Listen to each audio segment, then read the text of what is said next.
asked me anything. You could have asked me about AEW.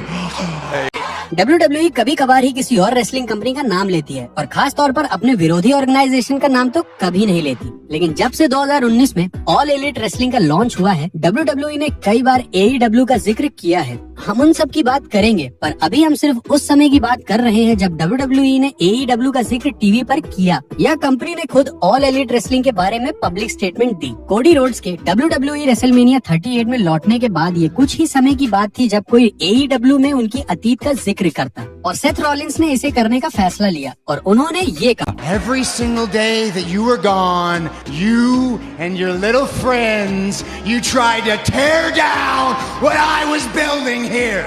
And when that didn't work out so well for you, you came running back. You don't get to take a sledgehammer to the throne and then come back and try to take that throne from me.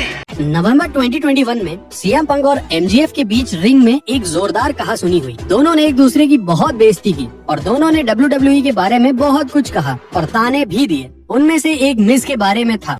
He thinks what he does is revolutionary to the wrestling business when in reality he's just a less famous Miz.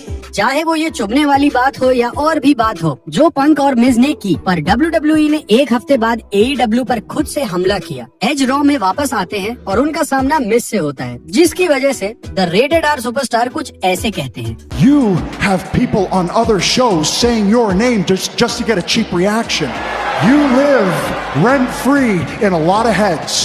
AEW के इतिहास के सबसे बड़े failure में से एक 2021 के revolutionary पे पर व्यू मैच में हुआ। मेन इवेंट में केनी ओमेगा ने जॉनी मॉक्सले का सामना एक exploding barbed wire death match में किया। एक्सप्लोजन होने तक सब कुछ ठीक था। ये देखने में बिल्कुल भी प्रभावशाली नहीं लग रहा था। बस कुछ स्पार्कल्स निकले और कुछ पायरो फूटे। फैंस इस फेलियर के बारे में बात कर रहे थे, लेकिन WWE भी AEW का मजाक उड़ाते हुए दिखाई दी। इस घटना के एक हफ्ते बाद रॉ पर ड्रू मैकिंटायर, बॉबी लैशली और MVP को जवाब देने के लिए रिंग में आए। ड्रू खास तौर से उन गारंटीज के बारे में बात करने आए थे जो MVP ने उन्हें दी थी। उन्होंने कहा, That's such a dangerous thing to do in this industry. If you make a guarantee and you don't deliver, fans get upset, sparks fly. ऐसा लग रहा था कि स्कॉटिश वॉरियर WWE के प्रतिद्वंदी के साथ जो हुआ उसका रेफरेंस दे रहे थे। बाद में ड्रू मैकिंटायर ने कहा कि उनका इशारा AEW की ओर नहीं था। पर आपको क्या लगता है, 2019 में डी जनरेशन एक्स को WWE के हॉल ऑफ फेम में शामिल किया गया। बिली गन उन 5 लोगों में से एक थे जिन्हें सम्मानित किया गया था। हालांकि कुछ महीने पहले ही उन्हें ऑल एलिट रेसलिंग द्वारा साइन किया गया था। ये वही DX ग्रुप था जिन्होंने WCW में घुसकर उन पर हमला किया था, तो उन्हें बिली गन के नए एम्प्लॉयर के बारे में तो बोलना ही था। शॉन माइकल ने गन के बारे में बात करनी शुरू की और AEW को कुछ रेफरेंस दिए। But you know what, we appreciate you being here and you know being all in. All elite wrestling के प्रोड्यूसर द्वारा बनाया गया एक पे पर व्यू था और AEW का एक तरफ से पूर्वज था, लेकिन ट्रिपल एस ने इस नई नवेली कंपनी पर कुछ ज्यादा ही बड़ा हमला कर दिया। Let's be honest, he will buy that pissant company just to fire you again.